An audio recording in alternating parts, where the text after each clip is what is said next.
अभी वर्तमान समय में मैं सोनो थाना में बैठा हुआ हूं और बहुत ही तेज तर्रार एसआई चितरंजन कुमार जी से मुखातिब हो रहा हूं और इन्होंने कुछ संदेश देना चाहते हैं कोरोना से रिलेटेड कि कोरोना में किस तरह से लोगों को बचाव किया जाए। जी सर, चितरंजन सर। आपने तो देखा होगा कि जो इटली में हुआ, अमेरिका में हुआ, अन्य देशों में, चाइना से उत्पन्न होते हुए पूरे ये विश्व में फैलता गया। खास करके हम साधुवाद और धन्यवाद सबसे पहले माननीय प्रधानमंत्री को देना चाहेंगे और हमारे साथ साथ में हमारे मुख्यमंत्री जी भी हैं, नीतीश सरकार भी हमारे साथ साथ में हैं। उनको देना चाहते हैं कि इस घड़ी में उन्होंने सबसे बड़ा एक पहल किया गया कि लॉकडाउन करने का, और इसका सबसे प्रथम और लास्ट ही एक ही उपाय है कि लॉकडाउन करके जितना भी हो लोग घर में रहें और जो भी सफाई सुथरा करके जो भी बोला जाता है कि गर्म पानी पिएं, हाथ को बराबर सफाई करते रहें, मुंह पर पट्टी पहने। और विशेष करके देखा गया है कि लोगों में ये जागरूक हुआ है, उसमें हमारे माननीय प्रधानमंत्री का विशेष योगदान है। और साथ साथ में हमारे यहाँ जिला अधीक्षक महोदय और जिला पदाधिकारी महोदय और हमारे एसडीपीओ शहर के द्वारा अन्य क्षेत्रों में भी इसका जोर तोर से प्रचार किया जा रहा है।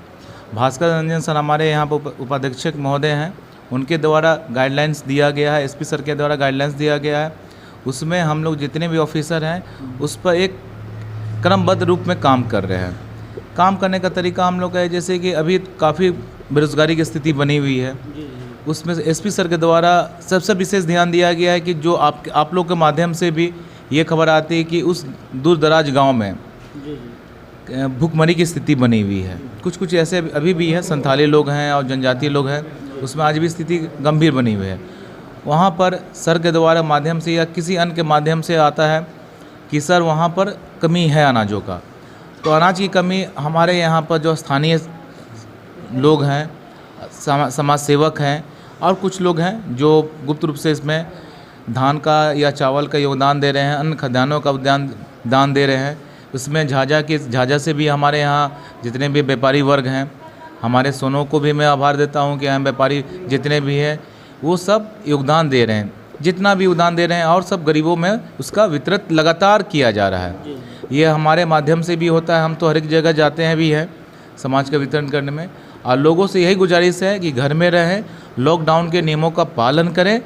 और साथ साथ में मैं साधुवाद देना चाहता हूं हमारे पत्रकार में जितने भी मीडिया के कर्मी हैं उनको साधुवाद देना चाहता हूं कि इस घड़ी में पुलिस और डॉक्टर के साथ, अन्य कर्मचारियों के साथ कंधे से कंधे मिलाकर आप लोग काम कर रहे हैं। धन्यवाद आपका सर। एक जानकारी और चाहिए मुझे सर कि अभी पूरे ज़िला में अव्वल पोजीशन पर आपका सोनो थाना है जहां की लॉकडाउन सक्सेस है।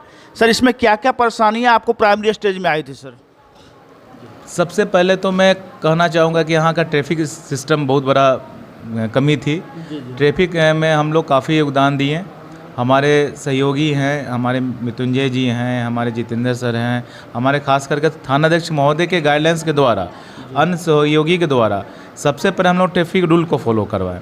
जहाँ तक हो गाड़ी को रोड पर चलने से मना किया गया, उनको आर्थिक दंड का भी हम लोग प्रावधान दिया गया। कुछ लोगों को समझा बुझा के भी कहा कि प्लीज़ आप बाहर मत निकलें, आप लॉकडाउन के नियमों का पालन करें। कभी कभी कुछ लोग उग्र भी हो जाते हैं, लेकिन उनको भी ठंडे दिमाग से हम लोग शांत करके किसी तरह करके उनको घर से बाहर निकलने के लिए मना किया गया। बहुत बहुत धन्यवाद सर आपका। अब मैं फिर आगे मुखातिब होना चाहता हूं सर। एक एसआई और भी हैं जो तेज तर्रार हैं, और मृत्युंजय कुमार पंडित से। जी, लोगों से यही गुजारिश है कि घर में रहें, लॉकडाउन के नियमों का पालन करें। और साथ साथ में मैं साधुवाद देना चाहता हूं हमारे पत्रकार में जितने भी मीडिया के कर्मी हैं उनको साधुवाद देना चाहता हूं कि इस घड़ी में पुलिस और डॉक्टर के साथ, अन्य कर्मचारियों के साथ कंधे से कंधे मिलाकर आप लोग काम कर रहे हैं। धन्यवाद आपका सर। एक जानकारी और चाहिए मुझे सर कि अभी पूरे ज़िला में अव्वल पोजीशन पर आपका सोनो थाना है जहां की लॉकडाउन सक्सेस है। सर इसमें क्या क्या परेशानियां आपको प्राइमरी स्टेज में आई थी सर? सबसे पहले तो मैं कहना चाहूँगा कि यहाँ का ट्रैफिक सिस्टम बहुत बड़ा कमी थी। ट्रैफिक में हम लोग काफ़ी योगदान दिए। हमारे सहयोगी हैं, हमारे मृत्युंजय जी हैं, हमारे जितेंद्र सर हैं, हमारे खास करके थानाध्यक्ष महोदय के गाइडलाइंस के द्वारा, अन्य सहयोगी के द्वारा सबसे पहले हम लोग ट्रैफिक रूल को फॉलो करवाएं। जहाँ तक हो गाड़ी को रोड पर चलने से मना किया गया, उनको आर्थिक दंड का भी हम लोग प्रावधान दिया गया। कुछ लोगों को समझा बुझा के भी कहा कि प्लीज़ आप बाहर मत निकलें, आप लॉकडाउन के नियमों का पालन करें। कभी कभी कुछ लोग उग्र भी हो जाते हैं, लेकिन उनको भी ठंडे दिमाग से हम लोग शांत करके किसी तरह करके उनको घर से बाहर निकलने के लिए मना किया गया। बहुत बहुत धन्यवाद सर आपका। अब मैं